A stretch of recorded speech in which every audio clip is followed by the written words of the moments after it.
One theme echoing through the decades of Central music dating to 1891 is the frantic pace maintained by the entire music faculty.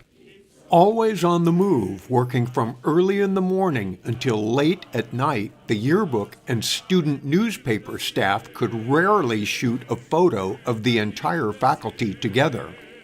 Officially, a full teaching load was 15 student contact hours per week. In an interview after his retirement, distinguished and Professor Emeritus Robert Panario could only laugh, saying, "From the day I started in 1963, I had 15 contact hours before lunch on Tuesday, and I was not alone." Music professors unable or unwilling to commit to the workload did not last long at Central. The 1960s saw the retirement of longtime music faculty, including George Beck, who founded the Pep Band in 1926 and directed as many as 6 different student orchestras per week. The other half of his day was teaching science and geology, which became full-time in 1947. Juanita Davies taught piano from 1927 through 1965. At one point, she taught 60 lessons per week, class piano, organ, directed the women's choir, and accompanied non-stop student recitals, plus performances with the symphony or recitals of her own. Described by Wayne Hertz as a musician of immense talent and teacher of great strength, for several years Davies was the only woman on the music faculty. The Bassetti dorms Beck and Davies halls are named after these highly respected longtime professors. This consistency of instruction was an important factor making Tiny Central a musical powerhouse at the national level. It is exemplified by Wayne S. Hertz. Hertz was hired as music department chairman in 1938. Dashing and charismatic, the student newspaper urges girls to, quote, "still your fluttering hearts. There is a Mrs. Hertz and a 4-month-old daughter." One of his first accomplishments was annexing Edison Hall as the music building. He played a key role in organizing early state and regional MENC and ACDA conferences. In 1954, his Central Singers entered the national arena as one of 2 choirs in the country invited to perform at the National MENC Convention in Chicago. Beginning in 1938, his 65-voice Central Singers toured every spring break except during World War II for his entire tenure. Tours reached 15 days and 4,000 miles by 1965. The Central Singers performed 25 to 35 full-length concerts every year in the 1960s. In addition to his Central teaching, Hertz continued to keep Central music in the national spotlight.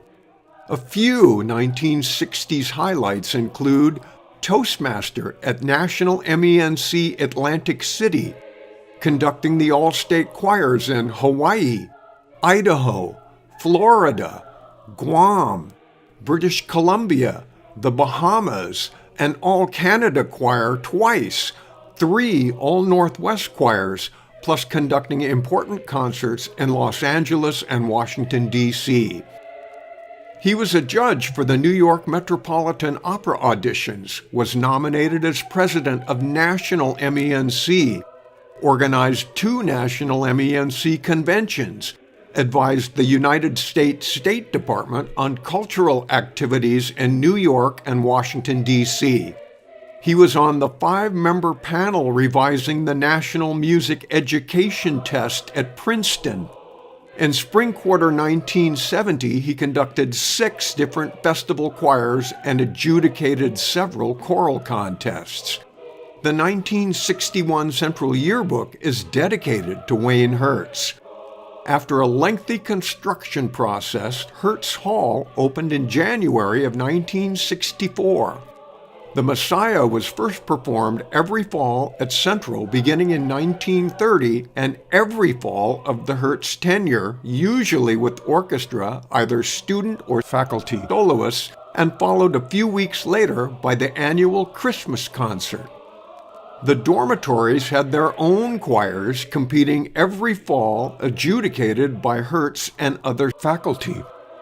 After tour, the choir learned a major work with orchestra. Examples include the Bach B minor Mass, which earned a 5-minute standing ovation. By the 1970s, Wayne Hertz had long been the Dean of Northwest Choirs and Choral Education. His pace continued unabated. Hertz was one of 3 Central professors named an Outstanding Educator of America as nominated by President Brooks.